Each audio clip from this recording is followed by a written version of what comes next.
முருகர் கொடுத்த signal ignore பண்ணதுனால நடந்தது என்ன? வணக்கம் நண்பர்களே, ஒரு குட்டி ரியல் ஸ்டோரி பார்க்கலாம் வாங்க. ஒரு முருக பக்தன், அவனுக்கு ஒரு நாள் ஒரு ஸ்ட்ரேஞ்ச் ஃபீலிங் வந்துச்சு. ஏதோ ஒரு டேஞ்சர் வருதுன்னு யோசிச்சான். ஆனால் அவன் அதை சீரியஸாக எடுத்துக்கல. நெக்ஸ்ட் டே அவன் ஒரு ட்ராவல் பிளான் பண்ணியிருந்தான். போனால் நடக்கும்னு ஒரு பயம். இருந்தாலும் இதெல்லாம் நம்ம இமேஜினேஷன் தான்னு சொல்லிட்டு விட்டுட்டான், இக்னோர் பண்ணிட்டான். ஆனால் அதுதான் பெரிய தப்பு. அந்த ஜேர்னியில் அன்எக்ஸ்பெக்டடாக அவனுக்கு ஆக்சிடென்ட் நடந்துச்சு. ரொம்ப கஷ்டமும் அனுபவிச்சான். அப்புறம் தான் அவன் புரிஞ்சுக்கிட்டான், இது முருகர் கொடுத்த சிக்னல் தான், நான் தான் இக்னோர் பண்ணிட்டேன்னு. என்ன நண்பர்களே, இது என்ன புரியுது?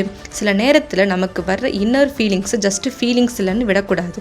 அது ஒரு வார்னிங்காக கூட இருக்கலாம். முருகர் மேலே நம்பிக்கை இருக்கிறவங்க, நம்பிக்கை வச்சவங்களுக்கு அவர் சில நேரம் இப்படி ஒரு சிக்னல் கொடுப்பாரு. அதை இக்னோர் பண்ணவும் கூடாது. அது ஒரு வார்னிங்காக கூட இருக்கலாம். ஓகேங்களா? ஸோ அதை இக்னோர் பண்ணாமல் இருக்கணும். ஸோ இந்த வீடியோ பிடிச்சிருந்தா லைக் பண்ணி சப்ஸ்கிரைப் பண்ணிக்கோங்க. இன்னும் இப்படி உண்மை கதையை ஷேர் பண்ணுறேன். நம்ம நெக்ஸ்ட் வீடியோவில் பார்க்கலாம். பாய்.